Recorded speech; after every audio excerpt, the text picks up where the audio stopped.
ছোটদের গল্প আর স্বল্প চ্যানেলে আজকে আপনাদের জন্য রয়েছে লীলা মজুমদারের লেখা একটি মজার গল্প, বদ্রীনাথের বড়ি। আপনারা যদি আমার চ্যানেলে নতুন হয়ে থাকেন তবে অবশ্যই চ্যানেলটি সাবস্ক্রাইব করে নিতে ভুলবেন না। শুরু হচ্ছে আজকের গল্প, বদ্রীনাথের বড়ি। কোন সকালে কলু কতদিন দেখেছে রাস্তার মধ্যেখানে লোহার গোল ঢাকনি খুলে খ্যাংরা কাঠের মতন গোফলা লোক ছোট বালতি হাতে দড়ি বাঁধা কালো ছেলেকে নামিয়ে দিয়ে ঘন্টার পর ঘন্টা ওত পেতে বসে থাকে। লোকটার খোঁচা খোঁচা দাড়িতে কাদার ছিটে। অমুদা যখন দাড়ি কামাতো না তখন তাকে যেমন দেখাতো সেই রকম দেখায়। ছোট ছেলেটা হয়তো ওর ভাইপো হবেও বা। ওর নাম হয়তো ছক্কু। ওর গায়ে মোটে কাপড় নেই, কিন্তু কানে সোনালি মাকড়ি, গলায় মাদুলি বাঁধা।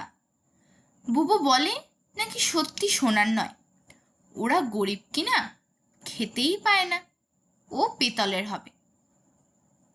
কলু আর বুবু ছাড়া ওদের কেউ দেখেই না। সামনে দিয়ে দেবরঞ্জন মামা, অমুদা, ননীগোপালরা সবাই চলে যায়। তাড়াতাড়ি কোথায় কোন বন্ধুর বাড়ি ওদের চোখেই পড়ে না। কিন্তু কলু দেখেছে লোকটা মাঝে মাঝে বালতি টেনে টুনে উপরে তোলে, সেটা থাকে কাদায় ভরা। সেই নোংরা কাদা রাস্তার পরিষ্কার ডাস্টবিনে ফেলে আবার বালতি নামিয়ে দেয়।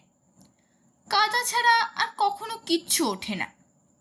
কত কি তো হারিয়ে যায়, কিন্তু ওর ভেতর থেকে কিচ্ছু কখনো বেরোয় না।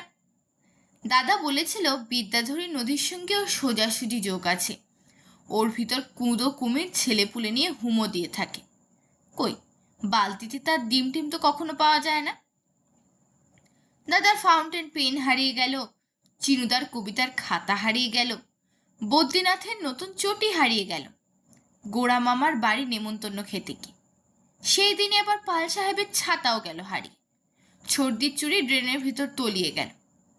এত সব গেল কোথায়? তার কিছু মোটে কোথাও পাওয়া গেল না, অথচ সেই দুটো লোক কত কাদা ওঠালো। রাত্রে মাস্টারমশাই পড়াতে আসেন। বুবু পড়ে না, কলু পড়ে। রোজ রাত্রে, রবিবার ছাড়া। কলু কত সময় সেই দুজনের কথা ভাবে। সন্ধি সমাস গোল হয়ে যায়। মাস্টারমশাই রেগে কাঁই, বলেন, ওরে আহাম্মক, আমার ছেলে বিধুশেখর তোর অর্ধেক বছর বয়সে তোর 3 গুণ পড়া শিখত। ছেলে বটে ওই বিধুশেখর। তার কথা শুনে শুনে কলু তো হেদিয়ে গেল। সে কখনো হাই তুলতো না, কখনো চেয়ারে মচমচ শব্দ করতো না, কখনো চটি নাচাতো না। প্রথম প্রথম ভাবতো তাহলে সে বোধহয় এতদিন নিশ্চয়ই মরে গিয়েছে। কিন্তু মাস্টারমশাই বলেছেন যে সে নাকি বিয়ে করে কোথায় পোস্ট মাস্টারি করে। একদিন বদ্রীনাথ কতগুলো সাদা বড়ি এনেছিল। বলেছিল ওগুলো নাকি ছানা বাঁদরের রস দিয়ে তৈরি, কোন কবিরাজের কাছ থেকে এনেছে। নাকি অনেক দিন আগে মানুষদের পূর্বপুরুষরা বাঁদর ছিল, সেই বাদুরের রক্ত মানুষের গায়ে আছেই আছে। ওই আশ্চর্য বড়ি খেলে তাদের আবার বাদর হয়ে যাওয়ার সম্ভাবনা আছে। ওই একই রকম ধাত কি না? কলু তার দুটো বড়ি চেয়ে রাখল, কাজে লাগতে পারে। মাস্টারমশাইয়ের বাড়ি বহু দূরে, উনি তবু রোজ ঠিক সময়ে এসে উপস্থিত হতেন। কি শখ বাবা পড়াবার! মাঝে মাঝে দাদারা এসে মাস্টারমশাইয়ের সঙ্গে গল্প জুটত। কলুকে শব্দরূপ মুখস্থ করতে হতো। কলুর চোখ বুজে আসতো, মাথা ঝিমঝিম করত, আর দাদারা শুধু কথাই বলতো। কলু দড়ি বাঁধা ছেলেটার কথা ভাবত, আর শুনতে পেত পাশের বাড়ির ছোট ছেলেরা খেতে বসে ভারী হল্লা করছে। আর ভাবত এমন অবস্থায় পড়লে মাস্টারমশাইয়ের ছেলে সেই বিদূষিকার কি করত। এক একদিন যেই পড়া শেষ হয়ে আসতো, বাইরে ঝমঝম করে বৃষ্টি নামতো। মাস্টারমশাই হয়তো বাড়িতে ছাতা ফেলে আসতেন, আটকা পড়তেন। কলু ব্যস্তভাবে বলতো, ছাতা এনে দিই, ভালো ছাতা। মাস্টারমশাই বলতেন, না না থাক, একটু বসে যাই।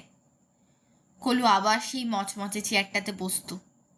মাস্টারমশাই তার ছোটবেলাকার অনেক গল্প করতেন।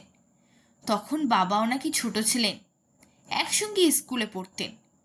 পুজোর সময় কাদের বাড়ি যাত্রাগান হতো, পালিয়ে গিয়ে শুনতেন। কলুর চোখ জড়িয়ে আসতো, হাই তুলতে সাহস হতো না। ভাবতো এতক্ষণে সেই দড়ি বাঁধাটা নিশ্চয়ই ঘুমাচ্ছে। হাইগুলো মাথায় গিয়ে জমাট বাঁধত, চমকে জেগে যেত। শুনতো মাস্টারমশাই বলছে, দে বাবা, ছাতাই দে, এ আর আজ থামবে না। কলু ছুটে ছাতা এনে দিত, মাস্টারমশাই চলে যেতেন, আর আশ্চর্যজনকভাবে কলুর ঘুমও ছুটে যেত। এমনি করে দিন যায়। একদিন বাইরে বৃষ্টি পড়ছে। মাস্টারমশাই বিধুশেখরের কথা বলছেন। সে শ্বশুর বাড়ি যাওয়ার আগে কখনো বায়োস্কোপ দেখেনি, থিয়েটারে যায়নি, বিড়ি টানেনি, এমনকি গল্পের বই পর্যন্ত খোলেনি। বলতে বলতে মাস্টারমশাই বললেন, ওরে, চুপি চুপি দুটো পান সেজে নিয়ে আয় তো দেখি। কলু দৌড়ে গেল। পান দিল, চুন দিল, দুটো করে এলাচ দানা দিল, বড় বড় সুপুরি কুচি দিল, আর সব শেষে কি মনে করে বদ্রীনাথের সেই আশ্চর্য বড়িও একটা করে গুঁজে দিল।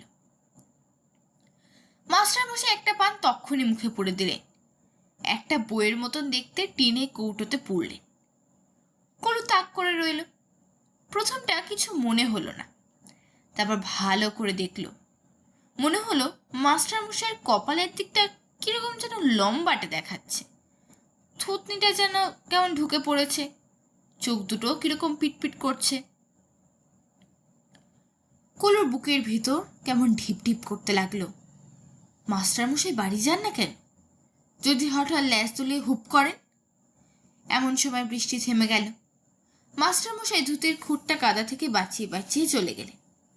কলু ভাবতে লাগলো, কদিন আর ধুতির খুঁট, অন্য পানটা বিধুশেখর বোধহয় আজ রাত্রেই চেয়ে নেবে, তারপর সেই বা ধুতি নিয়ে করবে কি। পরদিন বিকেলে বই নিয়ে কলু অনেকক্ষণ বসে রইল, কিন্তু মাস্টারমশাই এলেন না। সন্ধেবেলা বাবা বললেন, ওরে, তোর মাস্টারমশাই যে হেডমাস্টার হয়ে বিষ্টুপুর চলে গেলেন। কলু ভাবল, বিষ্টুপুর কেন? কিষ্কিন্ধে হলেও বুঝতুম। তারপর বহুদিন হয়ে গেছে কলুর মাস্টার এসেছেন, তার ছেলেই নেই। তিনি কলুকে রোজ ফুটবলে ক্রিকেটের গল্প বলেন, কিন্তু কলুর থেকে থেকে মনে হয় অন্ধকারে ও বাড়ির পাঁচিলে দুটো কি ল্যাজঝোলা বসে আছে। একটার মুখ কেমন চেনা চেনা, অন্যটা বোধহয় বিধুশেখর। ছোটদের গল্প আর স্বল্প চ্যানেলে আপনারা এতক্ষণ শুনছিলেন লীলা মজুমদারের লেখা একটি মজার গল্প, বদ্রীনাথের বড়ি। আপনাদের যদি আমার গল্প পাঠ ভালো লেগে থাকে তবে অবশ্যই গল্প পাঠটিতে একটি লাইক করবেন এবং গল্প পাঠটি বন্ধুদের সাথে শেয়ার করবেন। নমস্কার।